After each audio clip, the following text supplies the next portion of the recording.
Hello and welcome to another Dawn of War 3 replay. This one I was actually requested by me. Our boy Cataclaw here, down in the bottom, is considered one of the best Eldar in the game. He's been streaming a lot since the patch, and people have been... whenever people say, oh, I've been having a lot of trouble with Eldar, people have been saying, Cataclaw seems to be doing it. Cataclaw knows what he's doing. Look at Cataclaw's stream. So I sent a message to your boy Cataclaw, and I said, yo, I want you to send me a replay. Put it up on game replays for everyone to see, so you can go there and find it there. Send me a replay of you beating a good Orc or Marine player as Eldar. I want to see how you do it. And your boy came through.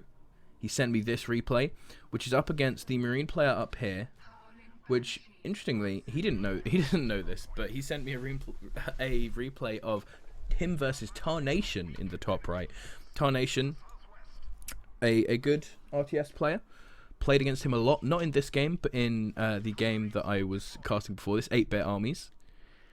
He's been very good in there. Got to the finals of the last tournament in 8-bit armies. So I'm very interested to see what he will do. But we're going to focus on Cataclaw's perspective, even if I do want to see my boy TarNation play a bit, because that's what we're doing. We're trying to see what the Eldar do, you know. So he started off, made the Warrior Portal real quick, got out that fast Banshees, and then followed that up with the Dark Reapers. He got caught out a bit here. There's a lot of Tactical Marines coming in here from TarNation, but he's had one Banshee on one tack, and he's trying to hold back these Dark Reapers. He's just getting a defensive position, right? The Banshees are pushing a bit, but if their shield ever get low, there we go. The shields start getting low, he runs away. He's now got a position up on this hill. This Warrior Pool is going to start taking damage, but you don't need to be too worried, I don't think. He can move out his Dark Reapers and start getting some hits. If you actually leave the Banshees in here and pop the Dark Reapers out to shoot them, you don't need to reset the portal when you get back in. But this is a huge difference between the Eldar play of old and what you see Eldar do now. Is that look at this map. He's got his 2 save points and that's it. The Marine has the rest of the map, and he just has to let that happen. He's just like, that is a thing that is going to happen. Using his Bone Singer to set up the shield without having to move his Dark Reapers, and then using his Howling Banshees to stop his Dark Reapers from getting caught up in melee. Good micro there. The banner is going down. And so TarNation is going to move over the map to get these points taken. So TarNation has this big advantage in the early game now, where he has all of these requisition points across the map. And so he's going to be able to just pump out Tactical Marines, and Cataclaw is obviously stuck on the first 2 points. But Eldar still have their strong tier 2. If they can get further into the game, they can still do something. Lots of Dark Reapers. So we have 2 Dark Reapers with this 1 Howling Banshees now. TarNation going to see that this is going to go down and actually just going to immediately cancel that. Pushing down onto the bottom side. This is going to be a really hard point to hold as Eldar. I do think taking this middle point makes sense, because you can get across the whole map. Your movability has been suffered a bit with the ability to move webway gates gone in tier 1. But I feel like with good webway coverage like Cataclaw has, he actually is a bit over webway points. This webway gate could be further over here, could be maybe down there. But with this sort of coverage, it might be a smart idea, very possible micro adjustment to this build, to start building and do the main setup over here. Because this is going to require a lot of scooting up to get there, and will sacrifice a lot of the units possibly when they try and retreat. But there are merits to both decisions. So you can also see here another thing that I like of Cataclaw. He's keeping these Dark Reapers far apart. If you have these Dark Reapers clumped together, they can just get obliterated. And you see the stun hits Dark Reapers. Other Dark Reapers still firing. It's fine. That could be a lot worse. Right, so he backs out as soon as the fight starts going badly. Right, this is something that was sort of missing from earlier Eldar play, and the patch has sort of done, even though it's curved their movement a bit, which isn't fun. And I agree with Kata that some of the changes make them a bit more of a boring defensive race to play. But it has really made them that unit where you can fight. When you have a good position and you have all your units ready, you can fight. But then as soon as your shields start going down, you need to get out of there. You are hit and run. Emphasis on the run. But TarNation's army coming over here is going to force these Howling Banshees back. This group of Marines are going to survive this. But the Banshees, they're actually slightly outside of fleet of foot range now, but they can still run pretty good. They might have a harder time of running against a load of boys, but in this situation, they're not going to be too bad. So Dark Reaper's going to push over this side, and they're actually going to see some Assault Marines, which isn't the greatest for them, but they're going to set up here with one of the low, one of the high, so that they can get some shots off onto the Assault Marines, while still being pretty safe from the Assault Marines, because if either one gets jumped, the other one is there to defend them. And now the rest of the army is back there. One squad of Dire Avengers, two squads of Howling Banshees to go along with this, and they're going to push on to this point. Once again, very similar. Good setup on his Dark Reapers. Keep them out of most people's sets. And now the Librarian is coming down. Maka is also down. The banner going down in his backline, doing a lot. He's going to get out of here, and he's going to get 2 squads stunned, which is quite upsetting.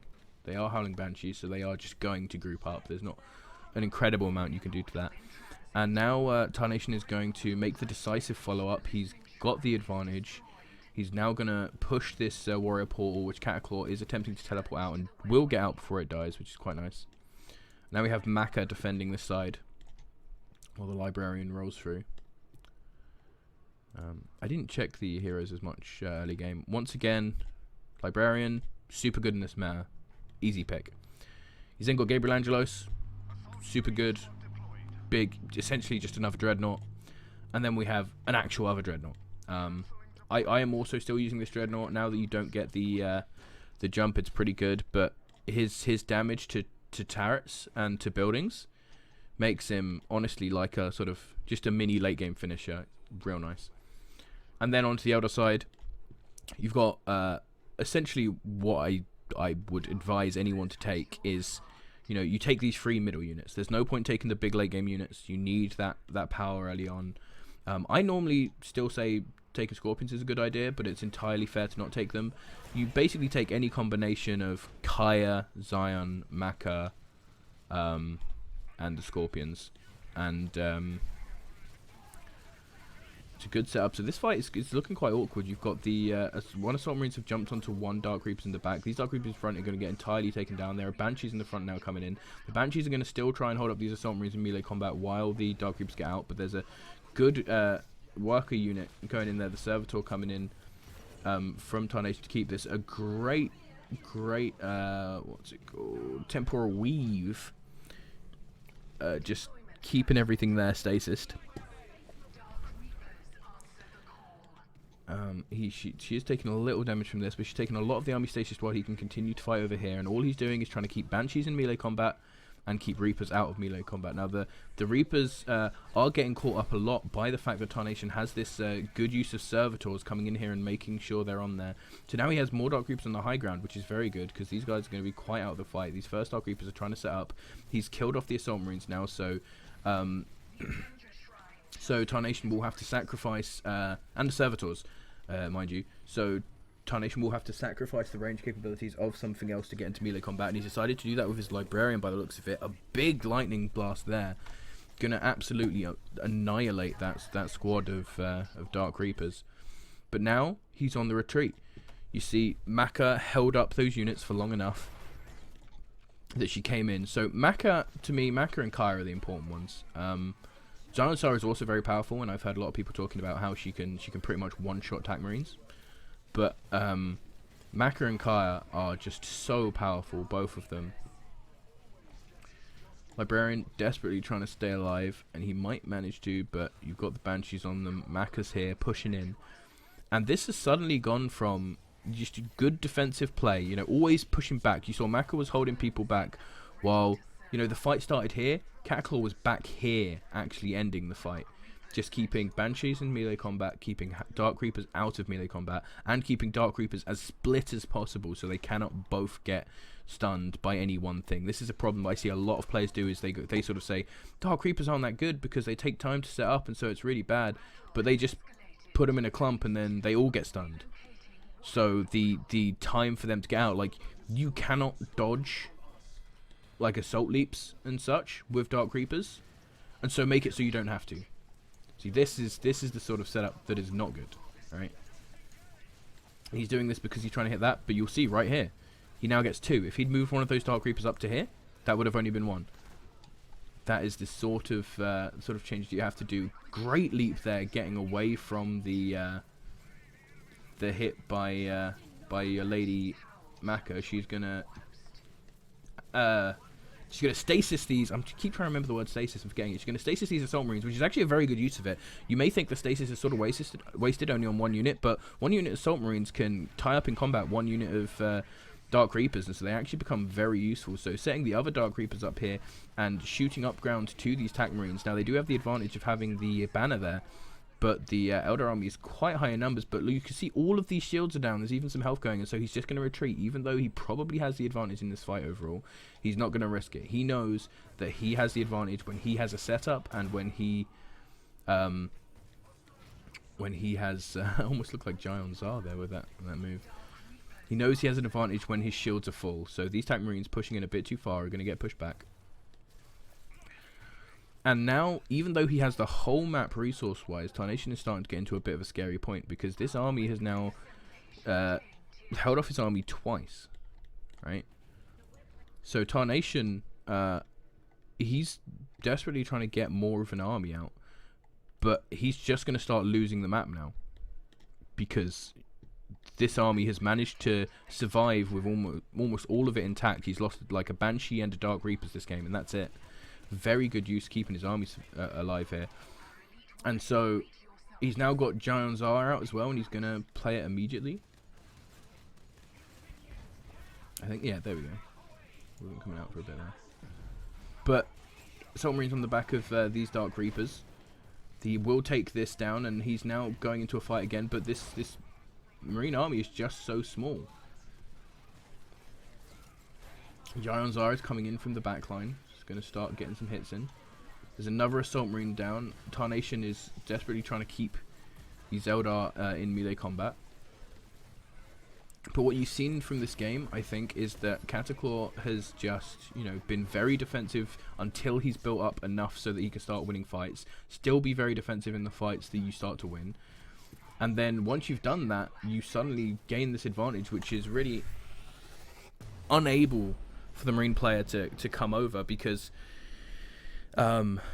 he doesn't really have a point where he gets a clear advantage. And if you don't get that advantage, imagine if that game stays 50-50 the whole time. TarNation keeps the whole map. Cataclaw just keeps defending his area and slowly pushing out. Maybe gets back his second point. As soon as he gets to tier 2 and can get that first Falcon out, boom, he suddenly just sweeps the map, right? With good control of that and his army. If he doesn't lose too much of his army before, he's just going to sweep the whole map with that and have a huge advantage. So God bless. Very well played game. Great game. Really fun to see. Cataclaw versus TarNation. Some hope for you Eldar players out there.